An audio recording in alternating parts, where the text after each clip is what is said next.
And that's what climate change is about. It is literally, not figuratively, a clear and present danger. We are in the beginning of a mass extinction. The ability of CO2 to do the heavy work of creating a climate catastrophe is almost nil at this point. The price of oil has been artificially elevated to the point of insanity. That's not how you power a modern industrial system. The ultimate goal of this renewable energy, plan is to reach the exact same point that we're at now. You know who's tried that? Germany. 7 straight days of no wind for Germany. Their factories are shutting down. They really do act like weather didn't happen prior to 1910. Today is Friday. It is indeed Friday. Thank you for that introduction, you little climate munchkin. We are having CCR 81 today. It seemed like just yesterday we started with number 1. Today we have with us a special guest, plus our usual panelists, Burnett and Linnea, who are going to be giving expert commentary. Steve Goreham, who is with us today, has written a new book. And this book is called Green Breakdown. And it's all about the impending failure of renewables and what to expect in the way that these things are going to crash and burn. Of course, anyone who's followed the climate debate on the skeptic side knows this, but Steve put it into words, and we're going to talk about that in a few minutes. But first, I want to get to the crazy climate news of the week. Yes, there's always crazy climate news every week, but this week we've got a good batch. First story up is the Arctic refuses to melt. German scientists blame unusual weather phenomena.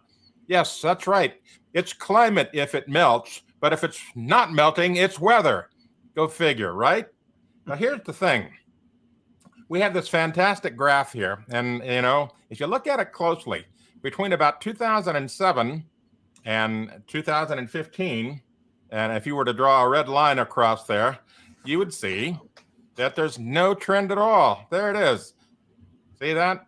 No trend. It just refuses to melt. Now, remember all the pronunciations that came out from Al Gore and everyone else around 2007 when there was a big drop in the sea ice minimum in September? They said, Arctic's going to be ice-free by 2011. And then it was 2013. And then it was 2015. And then around 2016, 17, they stopped making those pronunciations because nothing was happening. It just goes to show the alarmists are never right when they come up with these pronunciations. Yeah, but being alarmist means never having to say you're wrong. The initial claim was that it'd be ice-free by 2050, and then choosing peak ice. So we got to a period where there was peak ice in the 20th century. We start measuring from peak ice. There's a pretty sharp decline, and you can see it in the record there. There's a pretty sharp decline from peak ice. And they say, oh my God, we're already reaching the predictions of 2050 by 2020, by 2015. What are we going to do? And then, of course, it stopped melting. So it's, like I said, being alarmist means never having to say you're sorry. Yep. That's pretty much it in a nutshell. And they'll keep doing it anytime they can. All right, let's look at the next thing. This is also related to sea ice. Polar bears can't handle the loss of sea ice. Well, fossil results indicate polar bears survived the last global warming deglaciation in Siberia and Canadian areas. They went through it just fine. How about that? Of course, that's the other hand-in-hand thing. The polar bears become the climate poster child for climate alarmism, and of course, the polar bears are all dying because there's not enough sea ice. Well, nature always finds a way, and the polar bears did just fine the last time the sea ice disappeared. And of course, what we showed you just a couple of minutes ago with that graph, the sea ice is not disappearing, and so the polar bears are doubly fine. And of course, the most important thing is that when Al Gore was born, way back when, there were only about 8,000 polar bears, according to the surveys then. Now, there's almost 40,000. But Al Gore and others still insist that the polar bears are in great danger because of melting, or rather non-melting Arctic ice. Guys, what do you think? Well, that's the cutest polar bear picture I've ever seen, first of all. It almost makes you forget what their diet is like. Um, but the polar bear thing is one of the easier things to refute, and that is why they have largely dropped it from the media narrative on climate change. All you have to do is look at the surveys. They still try to make hay with the few regions that do see declining numbers of polar bears, but they don't usually do much of an in-depth analysis that shows either that they're migrating to a different location or that other nearby locations are increasing in number, which, as I said, might indicate that kind of a migration, or just, a local regional decline, which is perfectly fine. They talk about it with seals as well. You might have a certain colony that suffers some kind of an illness at a certain time, decreasing the number of seals. So then the polar bear the polar bear population in that area might decline as well. Linnea, don't you get it? Basically, what's happening here is climate change is causing the polar bears and the seals to move. As long as they don't move to where I live, I don't really care. They're distinct subpopulations all over the Arctic region, and almost every one of them is stable or growing, except for a couple. Those couple happen to be located in areas where, on average, the temperatures have actually declined, which seems to blow up the narrative. Or if you thought people should be consistent, it would blow up the narrative. And then, you see these stories where, polar bear attacks so-and-so, first recorded ever polar bear, in this region, blah, blah, blah. And they say, climate change is driving polar bears to new areas. Interestingly, they're always driving them to warmer areas, which seems weird if they are completely dependent on the cold. The warmer areas is where the food's at. Yeah, not according to the people who say polar bears will disappear if they don't have cold. But secondly, they never make the connection. Polar bears are moving and expanding their range because there are too many polar bears in certain regions, and they have to grow out. They have to move to find prey. Not because prey is not plentiful, but because there's too many polar bears in one spot. It's called competition. And that ain't a problem. That doesn't show a problem for polar bear populations. That shows that they are doing well. Right, but that will get turned into something like climate change is causing an explosion of polar bears. I'm not going to worry. That's bad. I'm not going to worry until it says climate change causes exploding polar bears. Then I'll be concerned. All right. Yeah, that'll be there somewhere in the future, I'm sure. Anyway, here's the next crazy climate story of the week. EV battery factory will require so much energy. It needs a coal plant to power it. Yes, you've read that right. EV battery factory requires so much energy it needs a coal plant to power it. Because, manufacturing batteries is energy intensive. For all these folks that are out there hollering about net zero, we all need to drive electric cars and so forth. Well, it's a giant load of hook'em. It is, because they are not net zero. The amount of energy and carbon dioxide production that goes into producing an electric vehicle, much less the batteries, is huge. And, driving, maybe the 50 to 70,000 mile range you're going to get out of it before the battery kicks the bucket, that's not going to make any difference. Yeah, now this is one of my favorite stories of the past year. So you've got a utility that says we're going to close this coal plant. A public utility agency says, "Yep, we want you to close the coal plant." And then I believe it's a Japanese company. These are never American companies, by the way. They're never American-owned companies. They're going to build these batteries. They're Chinese. In this case, I think it's a Japanese. They're receiving billions of dollars from American taxpayers to do this, which shows you they're not profitable otherwise. But then they get there and they say, gosh, we got to have a steady supply of energy. And this wind and solar you're building out here in Kansas just ain't doing the job. So what are we going to do? oh, well, let's just keep that coal plant that we had slated for closure. In fact, that we had demanded be closed for climate change. Let's just keep it open. I love it. You know, this shows. Looks like an article from Kevin Killow. Is that his name? He's really pretty sharp out in Yeah, I think Colorado. so. It was in Cowboy State Daily the first time I saw it. So this was in Kansas. Very interesting. Yeah. No, it shows.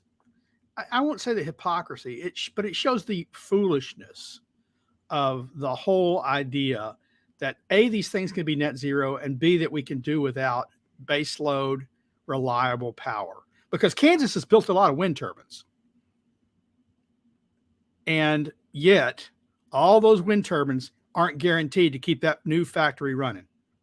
That new taxpayer subsidized Japanese factory running. Yeah. But it just goes to show you that the climate alarmists do not think anything through. And the folks that are pushing for net zero don't think it through because they're not engineers. They're social politicians. All right, next article. Get this, you know, they've been telling you for years, everybody's going to die from climate change. Well, not exactly, but, you know, they imply that. But get this, there's really a threat. It's off in the future. New supercontinent could wipe out humans and make Earth uninhabitable, studies suggest. Oh, no! But guess what? It's 250 million years in the future. Yeah. How is this even a story? 225 times longer in the future than one of our Homo ancestors, Erectus or whatever, has been around. Homo erectus. Yeah, we've got to worry. And what's interesting about this story, another one that does it, I just loved this week, was they say, just because they basically say something like, just because it's so far in the future doesn't mean we should start thinking about it now. And one of the problems, I've got a plan. It's not just that I got a plan for next week and next year and for 2030 and 2050. I now have to worry about what's going on 250 million years from now. But what I loved about this story also is how they blamed it on climate change, because when this new continent comes together, it'll be so hot, there'll be so much CO2 in the air, and they say, and that's even if humans don't save the planet for the next 200 million years by getting rid of fossil fuels and stopping emitting, we'll still have too much CO2. And so it'll be so hot, we can't inhabit the new I guess I'm going to call it the new Pangea. I don't know. Well, that's today's media, isn't it? Some scientist on the fringe of science comes up with some article, puts it out, and then it gets blasted all over the media. It reminds me of the story in July saying it was the hottest July in 180,000 years. I mean, everybody knows that's incorrect, but that was carried by dozens and dozens of media outlets and rebroadcasted without any kind of criticism. It's just kind of the media world we live in. Well, but it's not. I'm not sure this is fringe science. It might be accurate, but it's 250 million years from now. Who cares? Sterling, we have to start raising taxes now to stop continental drift, or this will be our future. Stop continental drift. I like that. We're going to put some large, I don't know, sink some large post or something in the ocean to stop the continents from drifting. God. Yeah. Anyway. When I saw this headline, I thought it was like a meme, like a fake headline that someone made just to make fun of climate alarmism. Right. But I was appalled and entertained, both appalled and thrilled to see that it was real. Like I said, the science behind it may be 100% accurate, but it's one of those things like it's 250 million years in the future. How can they predict accurately out that far? They can't. Yeah. Well, there's no accuracy in this. It's all a big guess. Well, it's like, well, we have found aliens and they're 300 million light years away, and they might arrive here in 70 million light years because they've got these technologies. Well, okay. Yeah. Good for headlines. Anyway, let's go on to the next one. California wants to know your emissions. That's right. They want to track everything related to business and emissions. They want to basically drill down and find out, did you burn a lump of coal yesterday? More, please, sir. That's what they're getting down to. They want to track the emissions of every business. And of course, this is just going to be it's going to be a formula for, number one, the continued exit of business at an accelerated pace in California. And number two, it's going to be a recipe for lying on your submission to California because you don't want to get hit by the emissions police. Ugh. Not me. If I'm a business in California, I'm going to jack up my emissions dramatically before they get the record keeping online. I mean, I'm going to put 20 charcoal fired barbecue plants out in my back thing, just burning it 24 hours a day. And then when it comes online, I report it. Then the next year I'll say, look how much my emissions have declined. I'm gold.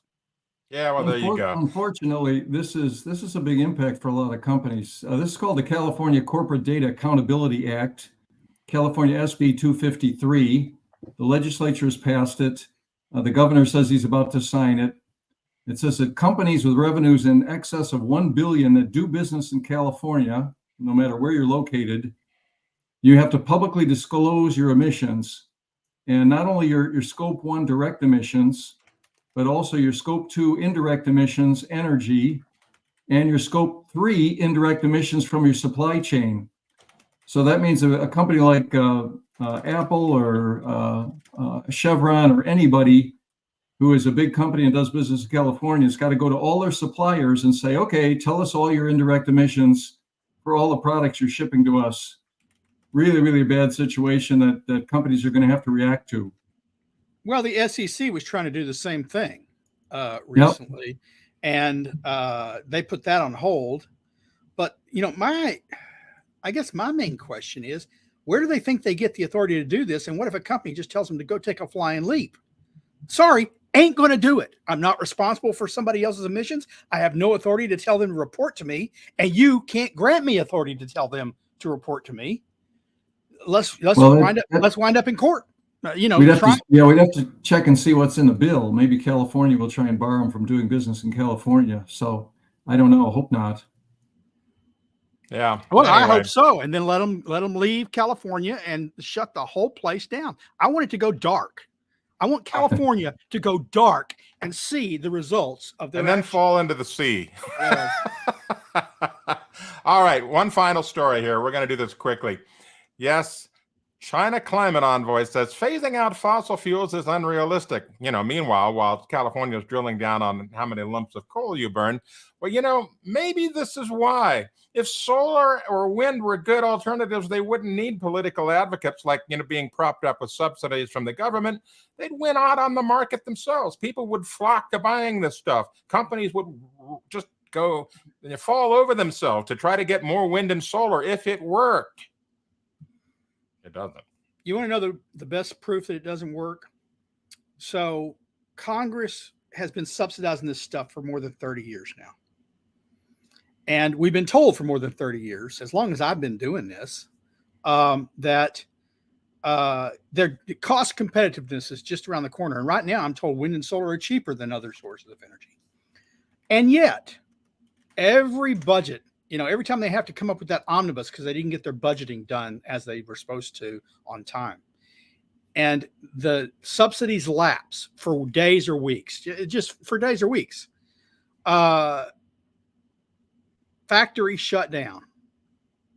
That's how much the market demands these things. Is factories can't live without the subsidies that government gives them.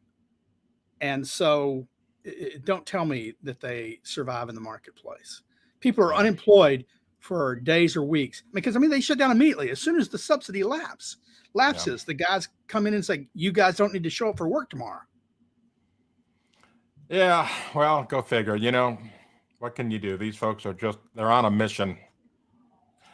So let's go to our main subject today, and that's the new book by Steve. It's called Green Breakdown. Now, Steve is the executive director of the Climate Science Coalition of America, and author of 4 books on energy, climate change, and sustainable development. Over 100,000 copies in print, believe it or not. Steve's new book, Green Breakdown, The Coming Renewable Energy Failure, came out on August 1st, and we're going to talk about that today. Steve has some slides to show us.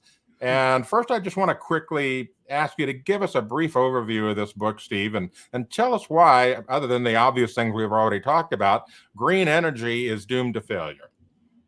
So as you guys know, the world is marching down a effort to get to net zero by 2050. Maybe not all of the world, but the wealthy part of the world, the 1/7, the United States, Europe, Canada, New Zealand, Australia, and some others. And the idea with net zero is that first they want to reduce the carbon dioxide emissions from all of our processes.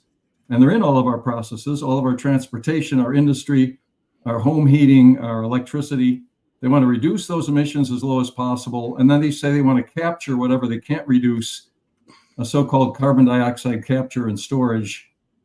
But this is really beyond a wish and a prayer, beyond anything that's reach out. It is flat out impossible. It's not going to occur. But what it is going to do, and so that's what this book is about. It's a complete discussion of the proposed energy transition.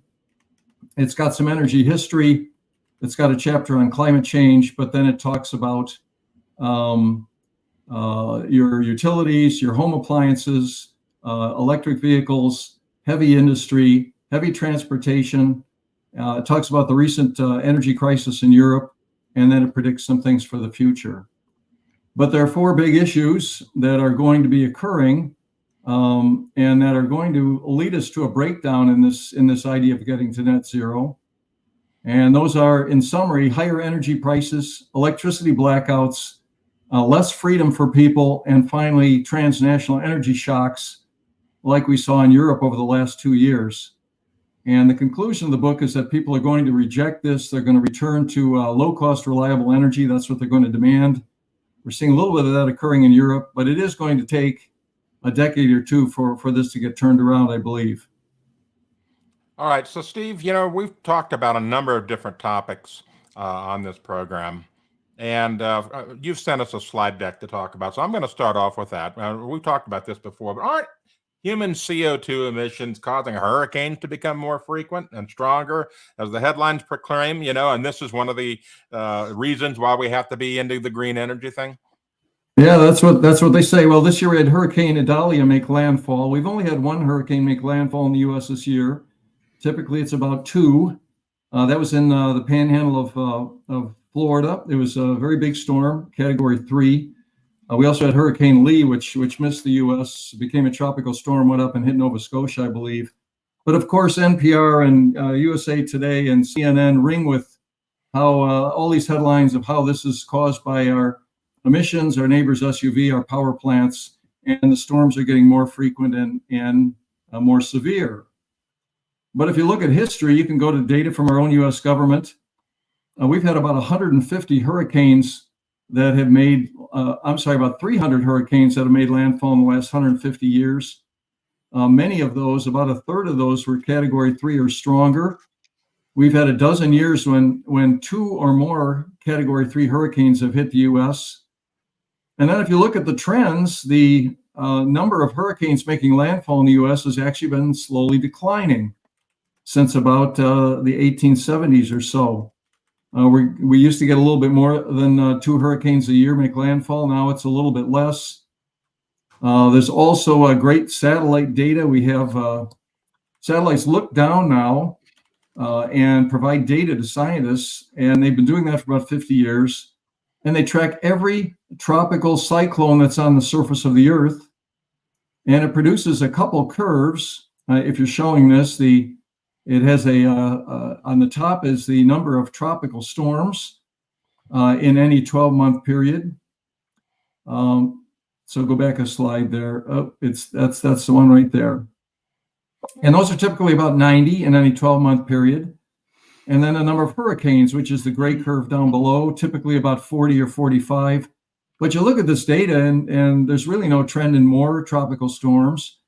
And this graph is also a graph of storm strength, because if tropical storms were getting stronger over time, they would get high enough wind speeds to be counted as hurricanes. And so the number of hurricanes would be rising, but it isn't happening. So the data doesn't show the alarm. Nevertheless, we have the news media sending this stuff out whenever some scientist says it. And very few scientists, at least from the climatism side want to say anything that's counter to this. So what about the temperatures today compared to what they've been in the past? Of course, the common argument from climate alarmists is that we have unprecedented temperatures, but what's the real deal? Yeah, if you get in just about any article about climate in the press, the odds are it's probably wrong. And again, referencing that article in July, said it was the warmest in 180,000 years. That's flat out wrong. We have much data back through the last 10,000 years from proxies that measure temperature, ice cores, the ratio of oxygen isotopes in ice cores, tree rings, other things that show it was warmer 1,000 years ago during the medieval warm period. At that time, there were trees in southwest Greenland. There are no trees there today.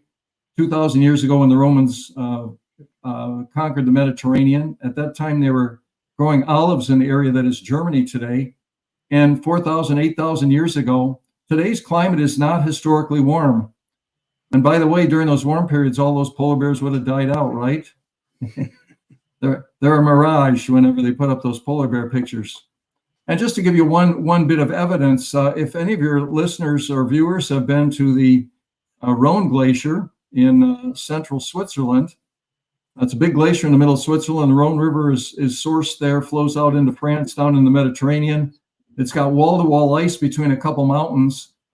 But the Rhone Glacier has been receding for more than a century. Yet every time it pulls back, they find things under it like wagon wheels and horse bridles and 4,000-year-old wood. One scientist, Christian Schluter, says he estimated that for 6,000 of the last 10,000 years, there was no ice where this glacier is today. So there are just loads of evidence that say that nature has been naturally warmer over the past periods, and this is far before power plants or sport utility vehicles. I want to follow up on that a little bit because, your example of them finding things under melting glaciers is perfect. Otzi, they found Otzi, the guy in the Alps. Well, he had been buried under ice for millennia. And that means that if he was there millennia ago and he was buried then, well, it was as warmer then. Same is true of Greenland. They found the Greenland ice. Oh, the caps are retreating. It's going to lead to sea level rise, this, that, and the other. So they found shell middens, big packs of shells and fossilized zooplankton and stuff like that on the land in Greenland, miles from current water lines.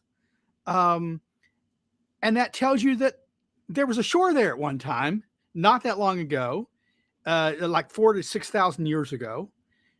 So that wasn't an ice cap at the time. When the Vikings moved there and set up their permanent settlements, right? Oh, we've now set up permanent settlements on Greenland. In fact, we're going to call it Greenland. It's so green. And then, of course, the ice came back and they had to abandon their permanent settlements. It's idiotic. Even within, I won't say my lifetime because I wasn't around during World War II, but they now find these airplanes that went down during World War II that were covered over with ice. Well, okay. So that means it was ice-free when they landed if they were covered over with ice. We're just now finding them. And that's within the last 70, 80 years. Yeah, absolutely. Many, many examples. Another one's the Mendenhall Glacier.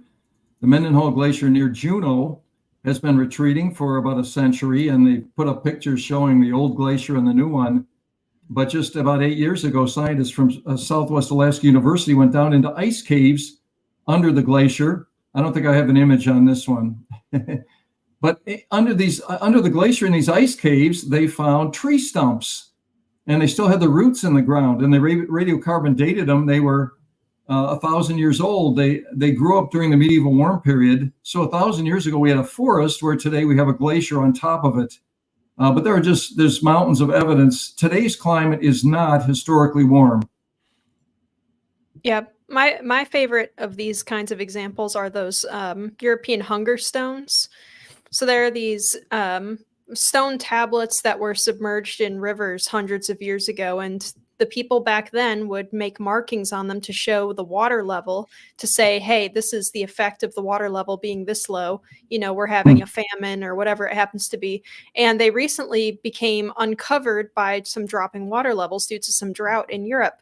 And the media is saying, see, this is proof of dangerous climate change, because now we're seeing these old hunger stones. The river hasn't been this low since, 500 years ago, when someone wrote, if it's this low, we're dead, Right. kind of a commentary on the stone.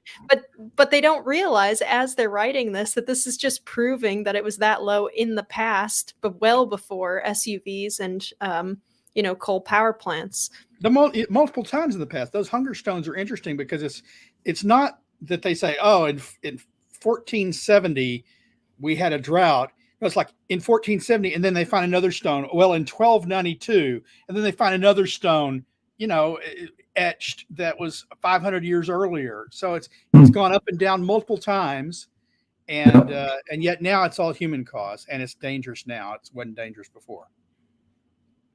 Yep.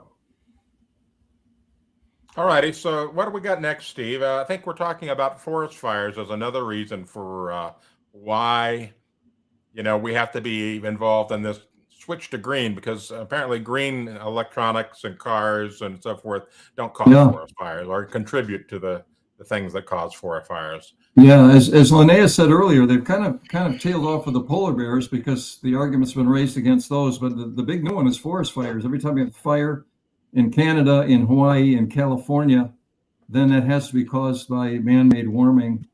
Governor Newsom of California does this all the time. He goes to a fire and he films himself talking about, if you don't believe in climate change, come to California. It is true in the last 10 years, we've had 10 of the top 20 California fires in terms of structure damage. But you got to kind of say, okay, is that due to the couple tenths change in temperature we've had in three decades or so?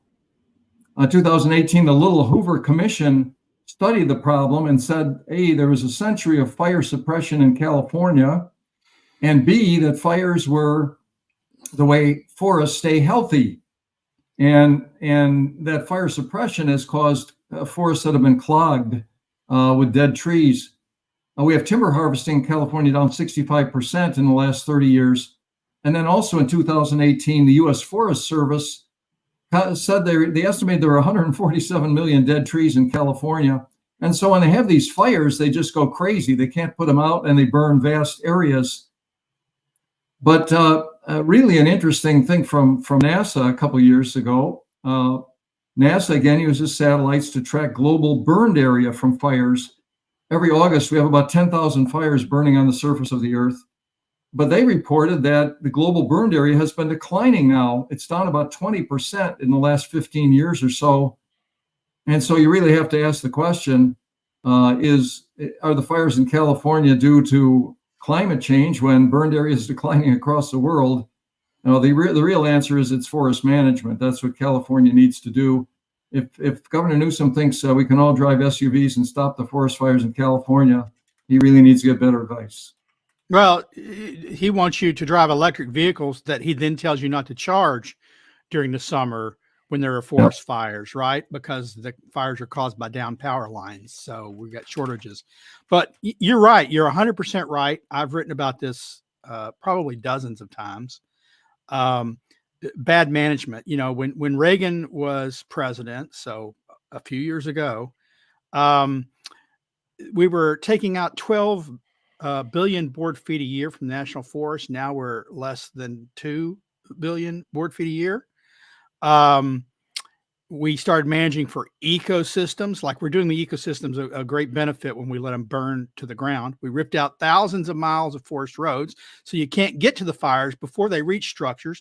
And we've allowed building up into formerly forested areas, right? So everyone wants to live near the forest. Oh, I want the trees around me. Well, okay.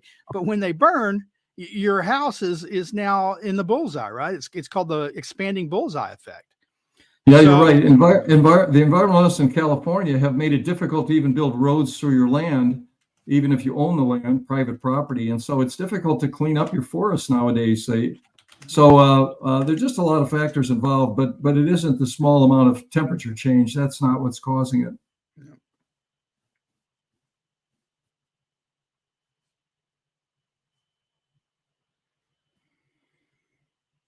Anthony, we I think you're Anthony's muted. Yeah.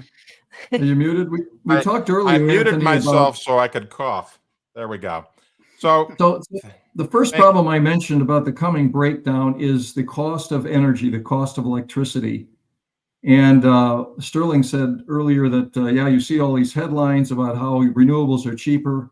Usually that refers to a marginal cost of producing 1 unit of electricity. But if you look at a total system, anywhere in the world where renewables have been deployed, primarily wind and solar, we see rising electricity costs.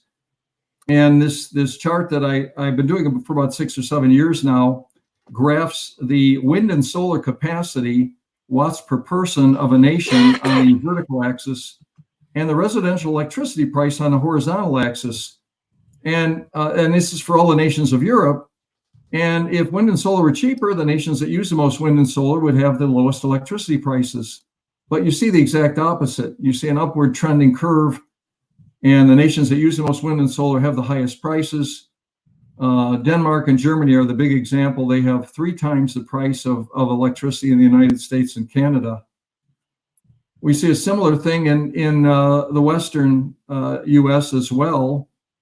I have another graph that plots the top 12 wind states and their percent price increase over the last 14 years. Now, the national average price increase for electricity over that period, 14 years, has been about 27%. Not too bad, a little bit lower than inflation. But 8 of the 12 leading wind states, including Kansas, we mentioned earlier, have prices that have gone up 30 to 70%.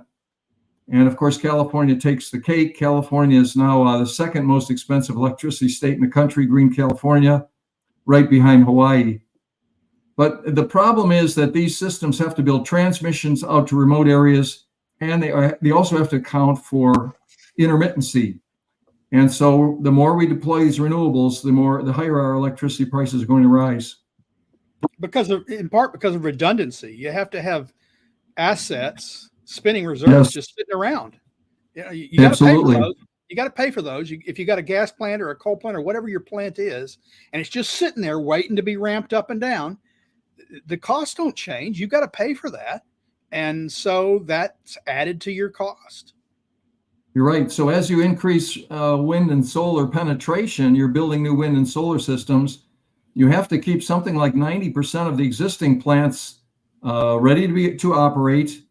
And you run them at much lower utilization, so they're not as cost effective. And so, as you're right, the system gets bigger and bigger and bigger and more expensive. So the second big problem is electricity blackouts. I'm going to skip down a slide here. Wind is fundamentally incompatible with always on electricity. And we were just talking about that. And if you do not back up your wind and solar systems, then you end up with blackouts. Mm-hmm. And we've seen that in Texas, Oklahoma, and California in the last 2 years. Also, the Energy Information Administration says that with the average outage in the United States for a customer was about 3 hours in 2012, 2013. Now it's running about 8 hours. We have more than twice the outages now. And this can be attributed to the intermittencies. By the way, let me read something from Mark Christie. Mark Christie is a Federal Energy Regulatory Commission commissioner. He testified in front of the Senate 3 months ago. He said, quote, "I think we're headed for very dire consequences, potentially catastrophic consequences in the United States in terms of the reliability of our grid." And he basically says we're closing coal plants too fast. In some cases, we're closing natural gas plants too fast. And what we're going to have is blackouts. And so we are well on that road. Next one up probably is New England that has a shortage of natural gas. They get a severe winter this year. They're going to have blackouts as well. Well, New England will just import gas from Russia because they'd rather have it come in from Russia through LNG terminals than from West Virginia or Pennsylvania. Well, part of that problem is New York. New York has blocked gas pipelines now for 2 decades, so they can't get gas anymore. They can't get more, but you're right, they were importing it from Russia. and about 30% of their natural gas comes in at the world price for liquefied natural gas. As a result, New England pays about twice the price of most other areas in the United States for natural gas. And this last winter, even a mild winter, they had energy bills that were running $1,000 for electricity and gas or fuel, very, very high. So we're headed down this road of blackouts and rising prices for New England, next big area. So what's the bottom line on all of this craziness, Steve? Yeah, so the bottom line is that people are going to push back on this. They are going to revolt. We're seeing it somewhat in Europe already. There's a bunch of elections in Germany, in Netherlands, in England that are coming up. And a lot of the people don't want to be switching to heat pumps, and they don't want the high prices. And they want to take a step back from net zero. And so the people there are struggling with it. It hasn't become official policy yet, but Europe has done things like their coal-fired electricity output's up 20% from a year ago. Germany restarted 27 coal-fired plants. There's plans to announce gas production. So we're going to see a step back from this. The ideology of climatism is powerful, this fear of man-made warming, but people are eventually going to revolt. It's going to take a couple decades, but it's sure going to be interesting to watch. How much damage will be caused in the meantime? I mean, you can ladle on a lot of cost to people and harm a lot of people in 2 decades. You can, and that's the real tragedy, especially for low-income folks who they're paying their electric bill. They might be forced to switch to a heat pump or electric appliances, which are very expensive. And by the way, we are marching down a road. The EPA is driving us down a road where it's going to be impossible for any car manufacturer to provide a line of internal combustion engine gasoline cars by about 2035. That's because of the carbon dioxide emissions out of tailpipes and because of the mileage requirements. The automakers are trying to push back, but so far the EPA is marching forward. So that's another area. You got to buy an electric car. It's going to be very, very expensive. It's going to reduce the driving people can do. So I just think folks are going to say enough of this. Let's go back to renewable energy. By the way, we could have a couple decades of cooling coming up. There's a number of scientists predicting that. We'll just have to see. So far, we've had a gentle warming since about 1975, but we got a couple decades of cooling, and this theory of dangerous man-made warming is going to be very tough to support. Well, I want to remind everyone that you can post questions up on the comments, and we'll answer them here. So feel free to pose some questions and comments. And try to mark them with like a Q or something, guys, so it's a little bit easier for Andy to find them. To be clear, we haven't had a consistent gentle warming. What we've had is we've had periods of warming, periods of stasis, or basically flatline, and then periods of warming. But because this is all supposed to be caused by CO2, what you haven't had is sort of CO2 rise, stasis, CO2 rise. No, it's CO2 keeps going up, but the warming is like it's spiky. Yes, it is. And it flatline. It's flatlined for 8 years now. Yep. It was, I think that was a little bit higher in 2016 than it is now. It's been a little flat. We'll have to see. It's a warm year this year, but we'll have to see what happens. Well, Yeah, that was an El Nino year, and so most of that warming was entirely from a natural phenomena. Yeah. So, Steve, let's tell people again where they can get your book. It's on Amazon, right? Yeah, Green Breakdown. I was fortunate. It made #1 on oil and energy industry for a couple of weeks. But you can get it on Amazon. There are ebooks as well on Apple and Google and Amazon and Barnes and Noble. And then if they want a signed copy, they can order one from my website, Steve Goreham, GOREHAM.com. Okay. So, yeah, your books have all been very informative and very well read. We've got over 100,000 copies in print, and that's really quite an accomplishment. Have you had any blowback about these things? I mean, have you had people calling you up in the middle of the night and doing things like threatening you or whatever, like some of us have had happen? Not too much yet. I'm a little bit of a second tier climate guy, so I don't get too much of that. Back when I wrote them, occasionally, and I present to industry groups all the time, metals, utilities, transportation, agriculture. I get some people walk out on me periodically. That happens, or occasionally I'll get a what I call a "when did you stop beating your wife" kind of question. But outside of that, not too much. All right, so we've got some questions from viewers. Let's see what our first one is. And I would hope that we can answer it. And here it comes. All right, Bob Johnson says, why do we build in fire zones? Well, I guess the simple answer is because we're stupid. No. It's moral hazard. You build in fire zones because you know the government's going to bail you out if your house burns. If you have to pay for it yourself, you don't build there. Yeah. It's a little bit like hurricane prone areas as well. That's right. One of the reasons damage has gone up, a lot of people are building on the coast, and government subsidizes hurricane insurance and flood insurance, and it subsidizes the premiums for that. Taxpayers pick up that bill. And so when a disaster comes, if government's picking up the tab, so what? I wanted to live on the coast. I'm going to be really building on the coast. Yeah, flood insurance. People like to be next to water.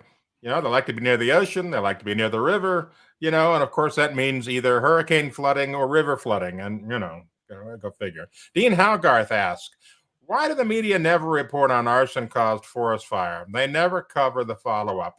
Well, I think it's because, Sterling and I have learned in climate realism, and Linnea too, is that right now the media is actually being subsidized on a lot of different levels to report on climate change as being the cause of pretty much everything. The Associated Press got a couple of years ago, I believe, it was a $2.1 million grant. Does that sound right, Sterling?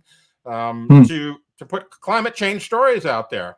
Yeah, they're being paid to do this. They hired reporters. The 6 climate alarmed foundations gave them millions of dollars specifically for one thing, to report on climate change. And they hired a whole crew of reporters around the world to do just that. So they're getting stories fed to them every day because these people who were hired, their continued employment depends on them turning in stories every day on climate change. Yeah, go figure. All right, next question. What do we got?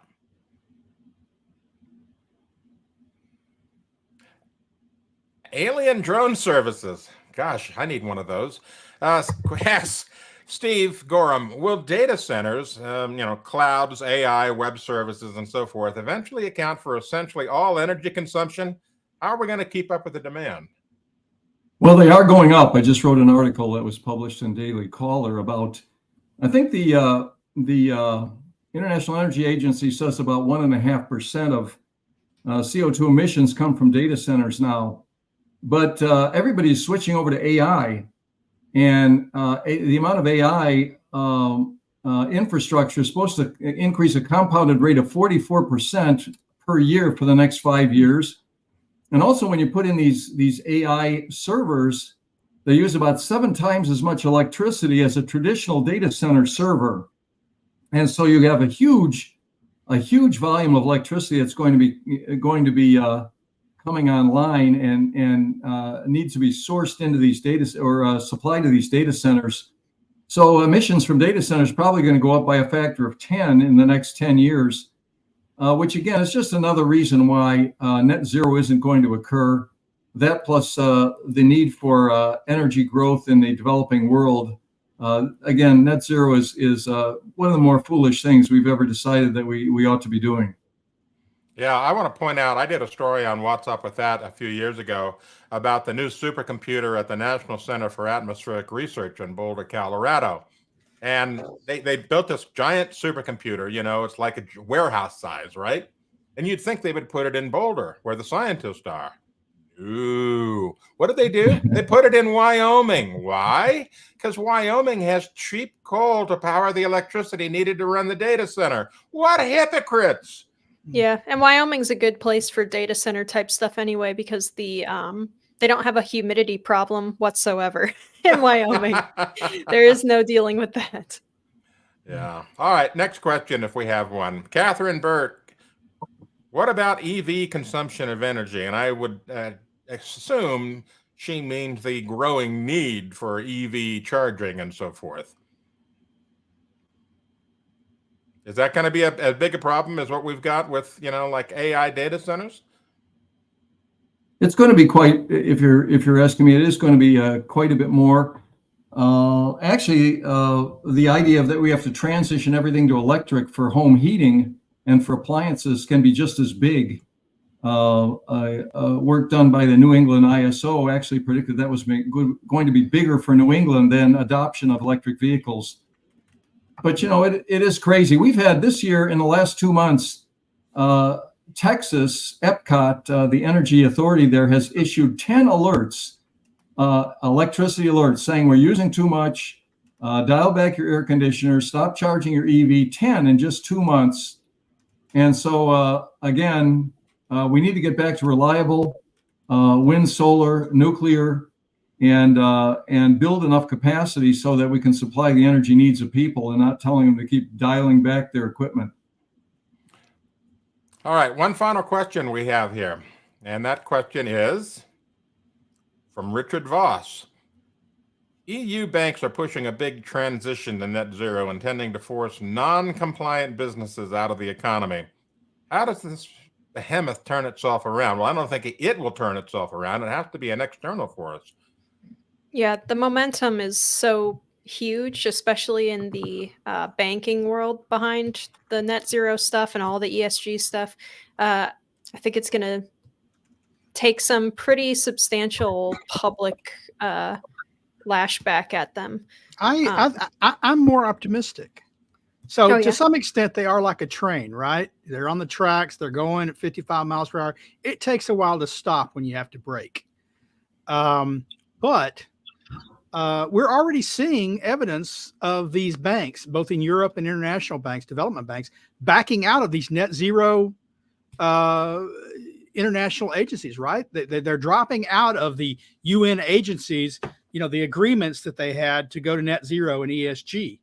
And if governments change their minds, which you see in England, and you're seeing increasingly in Germany and the Netherlands, people being thrown out of office and new offices, I guarantee you banks will follow what the governments tell them to follow because they want to continue to be chartered and operating in those countries.